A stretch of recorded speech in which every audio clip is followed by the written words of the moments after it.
안녕하세요. 한국반려동물 아카데미에서 교육을 담당하고 있는 공원진 훈련사입니다.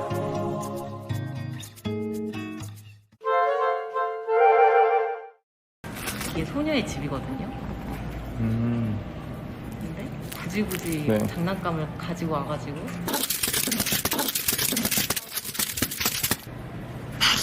나갔나 싶었는데 네. 또 다시 와가지고 이 심리가 뭐인 것 같으세요? 우선은 지금 영상 속에서 네. 행성이가 하는 행동을 보면은 몇 가지 이유가 있어 보여요. 아 그래요? 네. 우선은 소녀에게 와서 장난감을 가지고 놀기 시작을 했다는 거는 소녀와 함께 놀이를 시작을 해보고 싶다. 아, 그리고 또 하나는 우월감을 표출을 하는 거예요. 네 장난감 내 거야. 그리고 너 옆에서 이렇게 재밌는 것도 가지고 놀 수 있다라는 개념으로. 그 우월감이라는 게 좀 네. 자랑도 있고 그런 거. 아, 그쵸. 소녀는 자고 있었잖아요. 네. 근데 소녀가 스트레스 받아야 할 수도 있는 걸까요? 소녀의 입장에서는 나 놀기 싫어. 귀찮아. 좀 네. 쉬고 싶어. 네. 라는 개념이 컸기 때문에 그거는 이제 소녀의 선택이기 때문에 네. 스트레스 받는 상황은 아니지만은 행성이 같은 경우는 와서 머물다가 다시 자리를 바꾸잖아요. 네. 그 자체가 얘 놀기 싫구나 나랑 심심해 재미없어 하고 자리를 떴다가 다시 시도를 하러 온 거죠.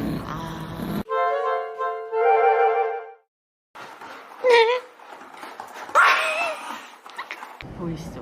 네네네. 어떤 네네. 의미인가요? 우주 같은 경우는 외식호기 견종이잖아요. 네. 외식호기 견종이 가축몰이를 했던 네. 아이들이에요. 네. 가축몰이를 하던 아이들의 특징 중에 하나가 이렇게 목덜미를 문다거나 네. 발 뒤꿈치를 물어서 몰이를 하는 놀이 방식으로 많이 적용이 돼요. 우주 같은 경우에는 지금 이런 방식이 하나의 의사소통 방식이자 놀이 방식이 될 수가 있는 거죠. 이게 보기에는 되게 격해 보이잖아요. 네네네. 그래서 싸울 수도 있다라고 네. 이렇게 느낄 수 있잖아요. 그런 충분히 있죠. 그냥 둘이 노는 거죠. 네. 만약에 싸움을 네. 우주가 한다고 하면은 네. 상대방을 완전히 제압하려고 하는 그런 분위기를 많이 연출하게 되는데 네. 지금 영상에선 전혀 그런 분위기 없이 네. 둘이 화기애애하면서 잘 노는 모습을 보이니까 네. 싸움의 개념보다는 놀이의 한 방법으로 네. 볼 수가 있죠. 네. 혹시 강아지들이 싸우게 되면 한눈에 봐도 잘못됐다라는 게 느껴질까요? 그쵸. 분위기가 완전히 달라져요. 그 으르렁거림이랑 눈빛이 변하고 네. 아이가 으르렁거리면서 상대방의 위에 서려고 해요. 이렇게 활발하게 움직이는 게 아니라 좀 경직된 상황이 많이 연출이 되죠. 소녀가 계속 의자에 올라가거든요.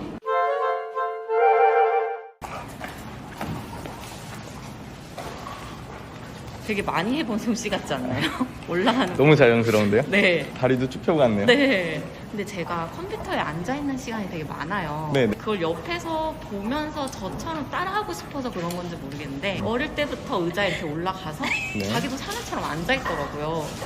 훈련을 시키거나 하지 않았는데 내려오라고 하면은 막 자꾸 손줘요. 싫다고 뭔가 싫은 것처럼 느껴지거든요. 네네네. 급기야는 제가 억지로 내리려고 하면 이래요.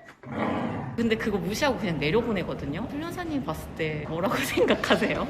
지금 소녀가 네. 앉아있는 자세랑 네. 그리고 중요한 거는 장난감 같은 거 가지고 올라왔잖아요. 네. 내려오기 싫어하고 보호자님이 내리려고 해도 네. 거부감을 표현한다는 것 네. 자체는 소녀에게 의자는 제2의 하우스가 된 것 같아요. 네. 하우스요? 아마 어릴 때부터 네. 보호자님께서 의자에 앉아서 뭐 작업을 하신다거나 했을 때 네. 무릎에 올라와서 예쁨을 받았다거나 네. 그런 경험이 이 아이에겐 의자라는 공간 자체가 나에게 편안함을 제공해주고 네. 안정감을 제공해주는 네. 그런 역할로서 자리를 잡는 거죠. 혹시 아까 여기 오자마자 네. 소녀가 장갑을 훔치는 걸 보셨나요? 네, 봤어요. 봤죠? 네네. 보셨죠? 이것도 제가 옷을 이렇게 벗어놔요. 그러면은 몇 분 뒤에 쓱 와가지고 가져가요. 옷을 특히 좋아하거든요. 네네. 이렇게 다 모아두는구나. 네, 집으로 모아둬요. 모든 걸. 네. 심지어는 제가 있는데 보란 듯이 옷걸이를 훔치고 있거든요. 전형적인 리트리버에게 나오는 행동들이에요. 아, 그래요? 네. 리트리버라는 견종 네. 자체가 네. 사냥감을 회수해오는 견종이었잖아요. 네. 네, 근데 지금은 사냥감을 회수하는 경험이 없이 반려화되다 보니까 네. 집안에서 뭔가를 물고 자기 안정된 곳으로 들어가는 걸 좋아하게 되거든요. 네. 그리고 아까처럼 소녀는 욕심이 나는 물건은 찜해놓고 있다가 보호자님이 안 계시거나 혹은 계시더라도 네. 자기는 그거를 얻어야만 성취감을 얻는 거예요. 맞아요. 네, 지금같이 물건을 가져오는 거는 놀이를 시작해달라는 의미가 커 보여요. 이런 경우에 옷걸이로 놀아주게 되면 더 상황이 안 좋아질 수 있지 않나요? 그쵸. 잘못된 규칙이 성립이 될 수가 있어요. 이럴 때는 안 놀아주는 게 맞는 거죠. 맞아요.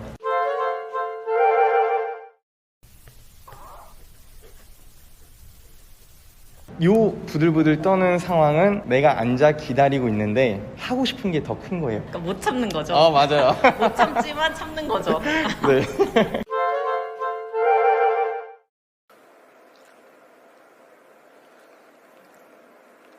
보시면은 이제 눈빛이랑 네. 귀가 넘어가 있는 거. 네네. 네, 그런 부분이 지금 굉장히 편안해 보이거든요. 그래서 자연스럽게 입맛 다시는 게 나오는 과정 중에 하나인데 많이 나타나지는 않아요, 이런 행동들이. 그리고 또 우주 건데 네. 배변 패드 위에서 자요.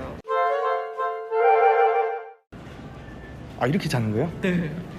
우주 위에서. 되게 놀랍죠.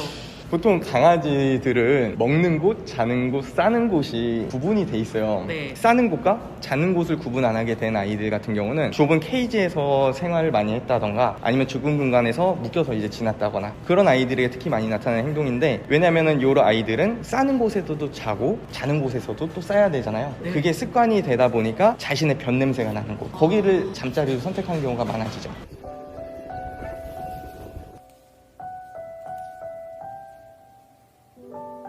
어떻게 보면 씁쓸하네요. 그쵸.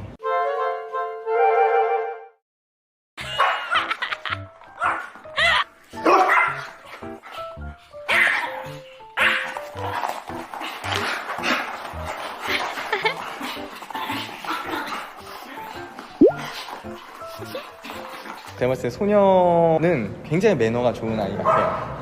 그래요? 네, 작은 아이뿐만 아니라 큰 아이들에게도 매너를 충분히 잘 지키는 아이 같고, 큰 강아지들이 작은 아이를 보호해야 된다는 걸 인지하지는 못해요. 예를 들어서 뭐 맹견 종류라든가 사냥에 특화된 견종 같은 경우는 가끔씩 그런 본능들이 나타나서 작은 아이를 사냥감으로 인식을 할 수가 있어요. 매너 있는 아이들은 작은 아이들을 보호하지만은 그렇지 않고 다른 어떤 본능에 의해서 작은 아이를 또 다르게 인지할 수도 있다고 생각을 하고 있습니다.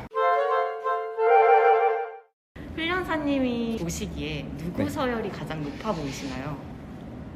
서열, 제가 지금까지 봐서 느꼈던 부분은 요 아이들 간에 이제 서열은 정해져 있지는 않은 것 같아요. 그래요? 네, 요 아이들 캐릭터에 맞게 서로 간에 그 조화는 굉장히 잘 이루어지고 있고, 서열이 정말로 정해져 있다면은 일방적인 경우가 많죠. 한 아이가 다른 하나에 대한 모든 행동을 통제하고 간섭하고 지배력을 가지려고 하는 행동들이 많아지거든요. 근데 지금 봤을 때는 그런 모습이 전혀 보이지는 않았어요. 그리고 요 무리에서 제가 봤을 때 서열은 1등밖에 없네요. 보호자님. 저요? 네. 그 서열이 있는 게 더 좋은 다견가정일까요? 아니면 서열이 없는 게 더 좋은 다견가정일까요? 저는 지금이 네. 좀 이상적이라고 생각을 해요. 그래요? 네. 왜냐면은 아이들이 서열을 가지게 되면은 보호자님께도 그 서열에 대한 지배력을 행사하려고 하는 아이들이 있거든요. 보호자님에 대한 공격성이 나타나거나 치를 때 의도당거리면 지속적으로 표현한다거나 이런 상상이 생기기 때문에 보호자님이 그 서열에서 네. 가장 큰 리더로서 네. 작용이 돼야 되는 게 네. 좋죠. 우주가 하나 둘 하면 짖어요. 지금 보여드릴게요. 네. 우주 하나 둘. 이유를 네네. 모르겠어요. 어떻게 알게 됐냐면 사진을 찍는데 네. 하나 둘 하는데 갑자기 짖는 거예요. 하나 둘 셋. 어느 날부터 짓게 된 거예요? 그냥 하나 둘 했을 네. 때부터요. 그래요? 하나 둘 하니까 짖더라고요. 원래 집에서도 평소에 하나둘이라는 단어를 많이 쓰세요? 아니요, 안 썼다가 네. 짖는 거 보고 제가 웃겨가지고 네네네. 더 자주 쓰긴 했어요. 그죠? 하나, 둘. 잠시만요. 몇 가지 한번 실험을 해볼게요. 네. 그죠? 시작! 시작! 하나. 하. 하나. 네네. 일단 하나 둘 중에서 하나만 해도 이제 지짐이 나타나는 걸 보니까 그 단어에 대해서 뭔가 인식이 돼 있긴 한 것 같아요. 네, 그래요? 근데 그게 어디서 어떻게 규칙이 성립이 됐는지는 네. 따져봐야겠는데 네, 저도 이 부분 신기한데요. 아. 어떻게 학습을 했는지 네. 네, 그 과정까지는 저도 의문이네요. 이렇게 미스테리네요. 네, 근데 중요한 건 너무 귀엽다. 아, 사회성이 부족한 강아지의 사회성을 길러주는 방법이 있을까요? 다양하게 있죠. 사회성이 부족한 강아지가 어떤 아이인지에 따라서 연령대별로 뭐 어린아이인지 아니면 성장인지 아니면 노년인지에 따라서 그 방법이 달라지고 대표적인 게 저희가 흔히 알고 있는 산책. 네, 아이들 산책 나가서 충분히 냄새 맡게 해주고 네. 그리고 친구들도 만나게 해주고 그러면서 이제 사회성을 길러주는 방법이 있는데 대부분 실수하는 부분 중에 네. 아이들을 무조건적으로 사회성을 키우기 위해서 반려견들이 많은 장소로 데려가시는 분들이 있어요. 네, 맞아요. 네, 그렇게 되면은 케이스 바이 케이스겠지만은 보통은 그 아이들과 잘 어울리기보다는 네. 겁을 많이 먹게 돼요. 그렇게 겁을 먹은 아이들은 반대로 오히려 사회성에 안 좋은 영향을 끼칠 수가 있는 거죠. 그걸 제가 행성이한테서 느꼈던 부분이에요. 정말 중요한 걸 말씀해 주신 네네. 것 같은데 거기서 좀 성격이 나쁜 강아지를 만나서 그렇죠. 오히려 사회성이 더 안 좋아진 것 같다라는 걸 제가 느낀 적이 있었거든요. 네. 지금 제가 지금 반려하고 있는 아이도 한 번 위협을 당했어요 그런 강아지한테. 그때부터 저희 아이도 지금까지도 반려견을 조금 무서워하거든요 다른 반려견들은. 그래서 만날 때는 충분히 매너 있는 아이부터 시작을 해서 적은 수, 뭐 한 마리면은 제일 좋고 그 다음에 점점 매너 있는 아이들을 늘려가면서 만나게 해주는 게 사회성을 기르는 가장 좋은 방법이지 않을까. 소심한 아이일수록 조심스럽게 다가가는 게 맞는 것 같아요. 그렇죠. 네. 애견 훈련사는 어떻게 해야 될 수 있고 또 어떤 자격증이 있어야 되는지. 우선은 네. 제 케이스를 기준으로 설명을 네. 드릴게요. 네. 애견 훈련사가 되는 방법은 굉장히 많지만은 네. 저도 아카데미를 통해서 네.